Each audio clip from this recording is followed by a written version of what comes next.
Hello. I'm KallaTheYapper, and today I'm going to be talking about a topic that's been discussed or had for the past probably 3 months in relation to Genshin and exploration in Genshin. And on top of that, the topic in relation to the new character in Wuwa, Cantarella, and her quality of life traversal in swimming. Yeah, I'm going to be touching on all that. And we're going to be discussing whether or not if these Gacha CCs have been either lying out of their mouths or have been telling the truth. So that's the purpose of this video. So, if you need to know what the take that they've been pushing when discussing exploration in Genshin versus exploration in Wuwa, don't worry, I got you. We got a clip just for you right now. Continue to add more predatory monetization to the game, like hiding quality of life exploration behind characters. We can then juxtapose that with the new flying system in Wuthering Waves that's been added for completely free. Traverse through Natlan in a decent way, I need to buy Chaska or Mavica or Shalonen, or the fact that they sold all three of these type of characters before Mavica came out, so you really didn't need to buy any of them if you wanted just exploration. You could have bought Mavica. It's predatory as fuck. Natlan is the region of greed. Okay. Could you imagine that zone if you could have a glider that was free? That should be hype, bro. If you take that map and you put that shit in Wuwa, oh my God, cinema. Fucking cinema. Now that you know what the take is, I'll explain in more detail why it's a bad faith take and why it's wrong to continue pushing it as a valid criticism against Genshin. Since what all these CCs have done is compare Renaceda's free flight mechanic to Genshin's characters instead of comparing Renaceda's free flight mechanic to Genshin Saurians or any of the other loads of free traversal mechanics in the game. Or better yet, completely dismiss the Saurians just to have more validity for their argument that people just accept without question or any type of pushback. Also, before someone says it, mentioning constellations is irrelevant because it doesn't matter if it's the limited character or their constellations, because the claim is you have to spend money for characters to traverse in Genshin. Now, let's get this started. First and foremost, the take in question, you need to spend money for traversal mechanics in Genshin, or that traversal mechanics are locked behind a paywall in Genshin, implies that the Genshin dev team never put forth any effort into enhancing the player's exploration experience and solve the issue by simply putting traversal mechanics in limited playable characters and calling it a day for 5 years straight. If you've been present throughout Genshin's entire 5 years of life, then you would already know that what these Gacha CCs have said as objective fact is simply not true. Answer this, dear viewer. Before Inazuma was released, did they or did they not already implement the Wave Rider as an open world traversal mechanic in version 1.6 that later, in version 2.0, became a permanent open world traversal mechanic for players to be able to travel to all the islands of Inazuma? The answer is that they did. Did they not introduce the Electrogranum in Inazuma so that you can get high in the air, traverse over mountains, or get across an area faster without needing characters like Kazuha, Venti, or Zhao? Yes, they did. In Sumeru, wasn't the Dendro element a part of Sumeru's exploration via the Dendrogranum, which can be used by all characters, including the Dendro Traveler and the free Kalle? All players can use it to revive the mushroom jump pads, which you can use Electro on them to jump even higher, destroy certain objects, to get chests, solve puzzles, or open blocked pathways. The Dendro Grapple, which is one of the best things about Sumeru's exploration, made traversal smoother and easier to do because, just like the Electrogranum, it helped players get over and across an area quicker than any character in the game from back then to right now. New players can get both Dendro characters for free by simply playing the game. New and old players wouldn't weren't forced to use a Dendro character if they didn't want to, because again, all of the Dendro-based traversal mechanics were accessible to all characters that weren't Dendro aligned. How about in Fontaine, when they added underwater swimming and the light and dark attribute that all Fontaine characters have access to? Did players spend money for Fontaine characters just to have access to underwater swimming, or could players just swim with and without Fontaine characters? Did you need Fontaine characters to solve light and dark attribute-based puzzles? The answer is no. All characters had access to swimming and the light and dark attributes to solve puzzles. Now, let's take a look at the first available regions to explore in Genshin and compare them to every region that came after. In Mondstadt, there's a lot of open fields and cliffs, but there aren't a lot of open world traversal mechanics to get up these cliffs or sprint across the open fields in swift succession like in Renacida or Natlan. It also doesn't have a lot of jump pads that will let players leap up cliffs like in the Chasm, Sumeru, and Chenyu Vale. The only saving grace is that the exploration in Mondstadt isn't really a hassle to do. Also, you can get 2 animal units for free by just playing the game, both of which will activate the animal movement speed buff if they are on the same team, which will make exploration faster. In Liyue, it was similar but different. That difference being that there's a lot of mountains and cliffs that you need to maneuver strategically around so that you don't waste your stamina poorly, since there was a lack of open world traversal mechanics to allow for players to get around mountains effortlessly. One of the best ways to traverse was to walk on a provided pathway 85% of the time. Unlike in Sumeru, Chenyu Vale, and Natlan, where there is a elemental/gadget-based exploration system, which made traversal so much easier. The only saving grace was that you could use the Geo Traveler to create platforms for yourself when climbing. Let's say you have low stamina. Stopping on a part of a wall or mountain that you are able to stand on will give you a chance to recover stamina and create a Geo platform in or on the surface that you are climbing on so that you can have a perfect surface to climb to and use as a pit stop to recover stamina. I used that strategy when exploring Liyue for the first time, and it worked wonders. This is also worth mentioning that there is no Wave Rider summon point in Mondstadt nor in Liyue currently. However, you can still use the Wave Rider in Mondstadt and in Liyue by summoning it in Inazuma first, then traveling from there to Mondstadt and Liyue to reach those islands off the coast. Before we continue, I also need to mention this. People using characters with traversal perks in old regions from 1.0 of Genshin to prove that players have to spend money for quality traversal are making a strawman argument using an outdated region that hardly had any free open world traversal mechanics available to make their argument sound like it holds weight when it doesn't, because you're actively manipulating the viewer's decided or undecided opinion on the topic at hand. Now, let's continue. This take that these Gacha CCs have pushed would have been valid in the first year of Genshin's existence. It doesn't hold weight at this point in time with Genshin's most recent region, Natlan, where the Saurians do the exact same traversal abilities as the units from the same region. The Natlan units are the counterparts to the Saurians and vice versa. I know someone's going to say, having the characters is great to have since they have perks tied to traversal and it makes exploration easier when you have characters. You're right. They are nice to have when exploring in Genshin.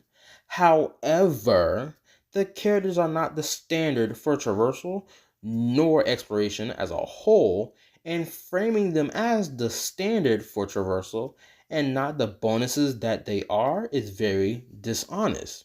Because, as these Gacha CCs have claimed, traversal is paywalled behind characters in Genshin, which again isn't true. They act as if players were forced into spending money just to unlock traversal in Genshin every time a new region was released. Like, what the F are these niggas yapping about, bro?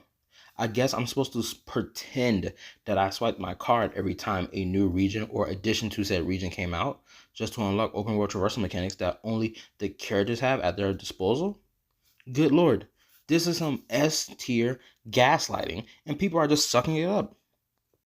Now that I've touched on why this claim is a bad faith criticism, let's now touch up on the hypocrisy of the Wuha community. This community of players, or a section of them, can't recognize that the game they love literally has the exact same, if not similar, implementations when it comes to characters having traversal perks or enhancements to the base traversal of the game that doesn't require the need of a specific character. Here are some comparisons. Both games have a base stamina of 100.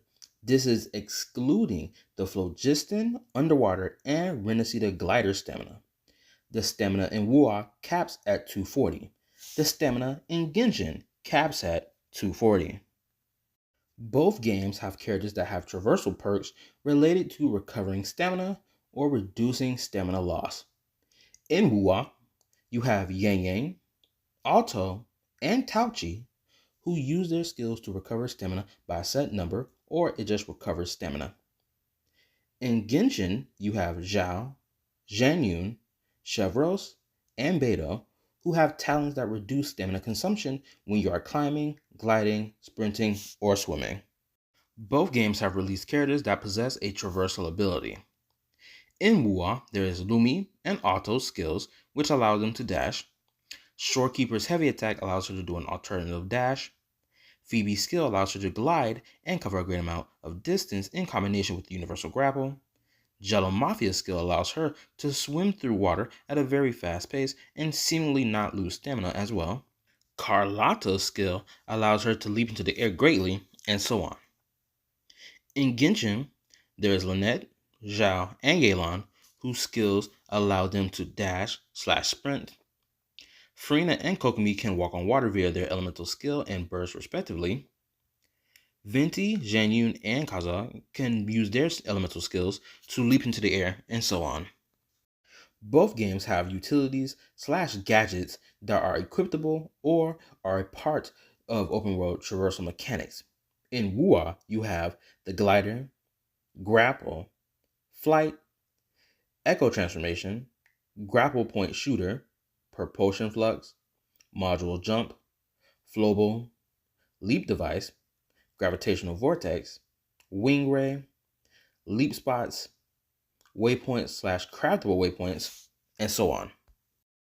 In Genshin, you have the glider, red feather fan, wind-powered wind generator, wind catcher, Shorush, Animogranum, Electrogranum, Dendrogranum, Wave Rider, Saurians, Wind Currents, Animal Rings, Spoot Rocks, Animal Elemental Resonance, Waypoint/craftable waypoints, and so on. With all of these blatant comparisons, we can clearly see that both games have similar implementations when it comes to traversal mechanics and characters, gadgets, and open world exploration, whether region locked or not. There is no difference to be found here. For anyone still trying to say that these games are different despite what I've just shown to you, you're either retarded or don't like hearing someone say that your favorite game is no different than Genshin. Go cry about it. Now, for those who will say, well, there's a difference because the Wuwa devs will add the fight mechanic in the next region as well. Where is your proof of that? For those who will say, at least it's free in Wuwa, guess what? It's free in Genshin as well. For those who will say, well, no one swims in Wuwa anyway. Just because some choose not to swim doesn't mean players don't bother to swim when you can swim and grapple to get across water to get to another land spot. Also, if no one swims anyway, why did the Wuwa devs give Jello Mafia a swimming gimmick if no one swims in Wuwa?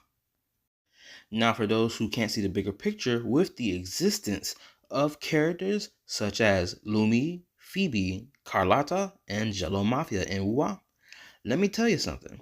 There will be more characters in the future with traversal abilities, especially if you hate the idea of limited characters having traversal abilities and think it's bad for the players and their enjoyment of the game.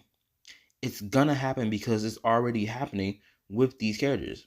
If a new region is released in Wuwa and it's swimming based and has underwater swimming, and that there isn't any way to traverse the water as fast as Cantarella, who will possibly be able to use her skill while underwater with a gadget or an open world traversal mechanic. It will be a problem for players who believe that it is a problem for characters to have these traversal perks.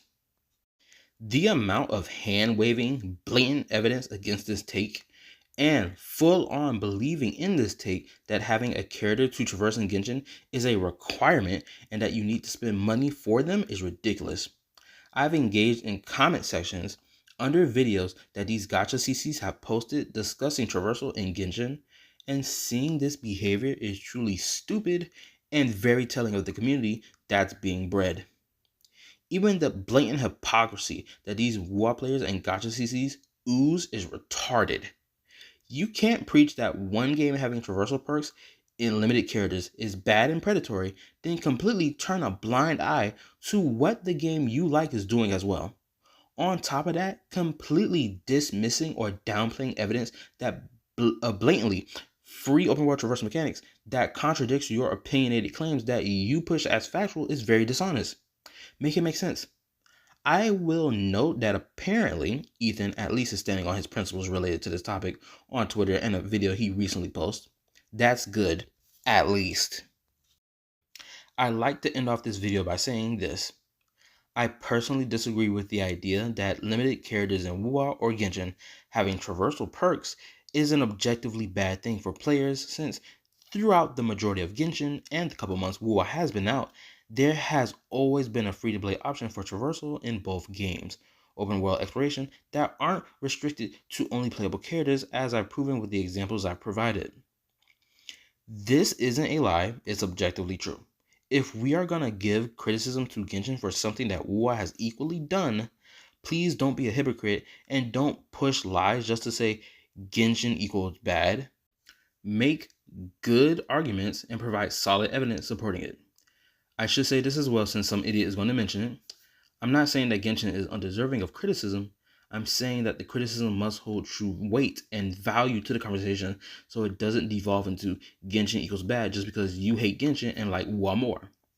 Also, the amount of players who spend money on characters' traversal abilities is not a common thing among Genshin players or just Gacha players in general. Like, they are outliers, since the main reasons people pull for characters are either meta reasons, story reasons, and character design reasons. Nothing more, nothing less. Thanks for watching the video. Hit the like button if you want.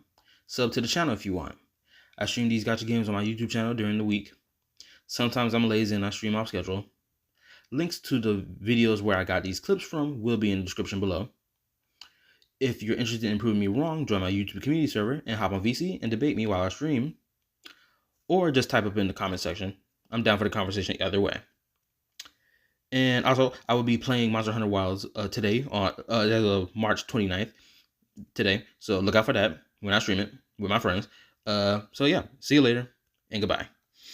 Man, finally I can end this video because I am sleepy as a motherfucker. It took me forever to get this done.